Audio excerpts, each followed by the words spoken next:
हजरत मुहद्दिस इब्न जौजी ने लिखा है कि हजरत हबीब अजमी एक बुजुर्ग थे, उनके पास एक शख्स अक्सर आता था, बड़ा मालदार था, एक ही बेटी थी, वो भी टांगों से माजूर थी। तो आप अक्सर उसको कहते हैं कि तू तौबा कर, अल्लाह की बारगाह में रुजू कर।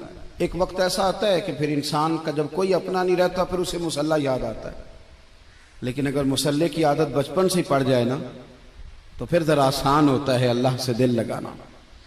वो अक्सर आप उसको कहते हैं कि ठीक हो जाए, कि तो बेटी है, वो भी बेचारी माजूर है, तो कहाँ दौलत ले जाए। आज करता हूँ, हम तारीखें देते रहते हैं ना अल्लाह ताला को, माज़अल्लाह के रमजान से मैंने नेक हो जाना है, उम्रा करके आऊंगा तो फिर मैं पक्का नमाजी हूँ।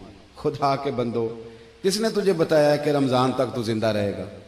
किसने खबर की कि उम्रा करने तक तू बचेगा? हजरत हबीब अजमी उसको कहते तो कहता बड़ी जल्दी ठीक हो जाऊंगा। एक दिन सवेरे सवेरे तौबा करने आ गया।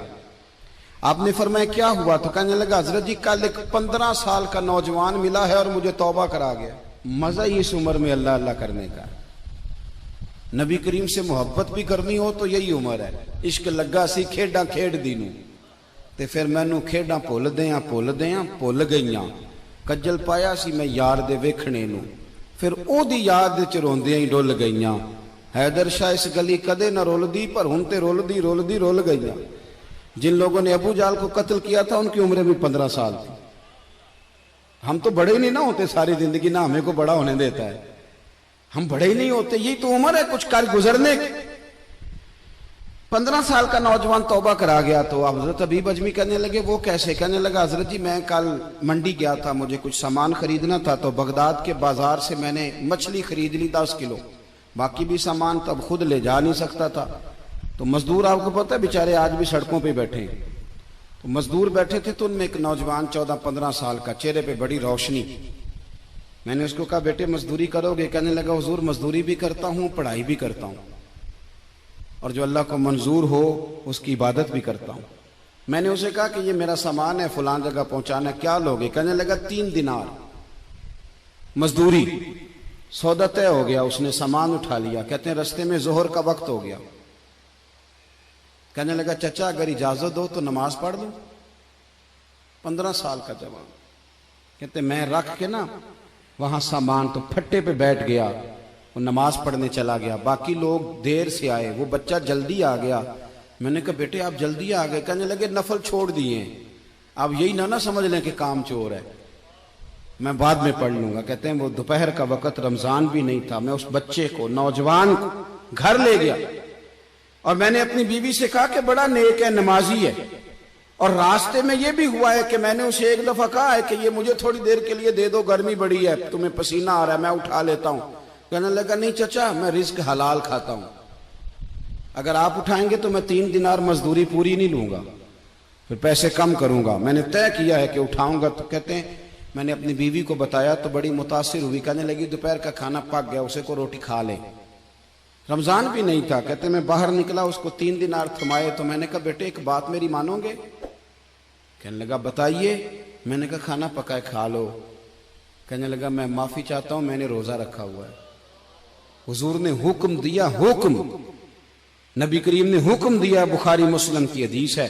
फरमाया नौजवानों अगर तुम्हारे पास ताकत है तो निकाह कर लो, वरना रोजे रखो। हुक्म दिया, या निकाह और या रोजे, ये सरकार का हुक्म है। भाई नफली रोजा नफ्स की कुव्वतों को कुचलता है, इंसान में नौरानियत और रूहानियत लाता है। कहते वो कहने लगा मैंने रोजा रखा है। मैं और मुतासिर हो गया। मैंने कहा अब क्या करोगे? कहीं और जाना है? कहने लगा नहीं, मैं जिस दिन 3 दिनार कमा लेता हूं फिर मैं मजीद लालच नहीं करता, बाकी वक्त या कुरान मजीद पढ़ता रहता हूं या नबी पाक पे दुरूद शरीफ पढ़ता रहता हूं। आप बताएं। तो मैंने कहा कि इफ्तार मेरे साथ कर लो। कहते हैं मैं उसे मस्जिद छोड़ आया और खुद मैं लौट आया। इफ्तार के बाद मैं उसे लाया, खाना खिलाया, इशा पढ़ी। उसका घर दूर था, मैंने ड्राइंग रूम खोल दिया, बैठक खोल दी, वहीं वो सो गया। मेरी 20 साल की माजूर बच्ची कभी चल नहीं सकती थी, कोई तबीब कोई हकीम मैंने छोड़ा नहीं था, इसको दिखाया न हो। एक ही बेटी, वो भी माजूर पैदाइशी। उसके कमरे में गए, मियाँ बीवी उसे खाना खिला और बताया बेटे एक नौजवान है, बड़ा नेक है हमारे घर में, आज बड़ा परहेजगार। पता है हुजूर ने क्या फरमाया? नबी करीम फरमाते हैं जब नौजवान उठ के तहज्जुद पढ़ता है ना, नौजवान तो अल्लाह फरिश्तों के सामने उस नौजवान पर फख्र फरमाता है। अल्लाह फख्र करता है कि उमर देखो और देखो ये मेरी बारगाह। अल्लाह फख्र करता है, अल्लाह यानी खुदा खुद मीरे मजलिस बूद, अल्लाह फख्र करता है। आप सोचे, तो हमने अपनी बेटी को बताया कि नौजवान और बड़ा नेक है, तो कहते हैं वो खाना खिला के हम वापस आ गए। आधी रात का वक्त हुआ तो दरवाजे पे दस्तक हुई। बच्ची अपने कमरे में सो रही थी, हम अपने कमरे में, वो बैठक में। घबरा के उठे कि इस वक्त कौन है दरवाजे पे? तो बेटी कहने लगी अब्बा दरवाजा तो खोलना। कहते हैं दरवाजा खोला तो 20 साल हो गए थे बेटी को, कभी उसने चल के नहीं दिखाया था, कभी दौड़ के उधर जाती, कभी इधर आती। कहती अल्हम्दुलिल्लाह अल्लाह ने मेरी टांगे ठीक कर दी। हम दोनों रोने लगे, हे अल्लाह तू कितना करीम है, कैसे हुआ बेटे सारा कुछ? तो बेटी कहने लगी अब्बा आपने कहा था ना कि नेक नौजवान आया है, तो मेरे दिल में ख्याल आया अल्लाह अगर वाकई नेक है तो उसके सदके मुझे शिफा ही दे दे। या अय्युहल्लज़ीना आमनुत्तकुल्लाह वब्तगू इलैहिल वसीला। तो कहने लगी अभी मेरी दुआ भी पूरी नहीं हुई तो रब करीम ने फजल किया है और मुझे शिफा अता कर दी। कहते हम दौड़ के उसके कमरे में गए और जब हमने हाथ रखा तो दरवाजा पहले से खुला था, एक खत छोड़ गया था। आजकल के पीर की करामत होती तो फेसबुक पे दे देता, बाकियों को भी जरा भूल पता चले। कहते हैं वो खत छोड़ गया अपने बिस्तर पे कि अगर तुम लोगों को मुझसे मोहब्बत हो गई है तो मेरे पीछे ना दौड़ना, उस रब की बारगाह में झुकना जिस रब ने मेरे ऊपर भी फजल फरमाया है और आप पर भी करम फरमाया।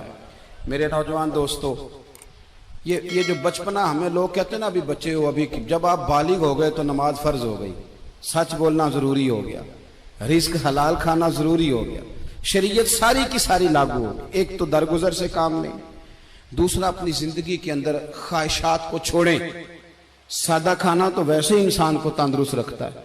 ये जो चक्कर हमने डाला हुआ है ना मर्जियां करने का, अब मोटरसाइकिल बिल्कुल अच्छी भली होती है पर सिफारिश ये है कि मॉडल पुराना हो गया है, तो ये तो कमजोर लोगों की अलामत।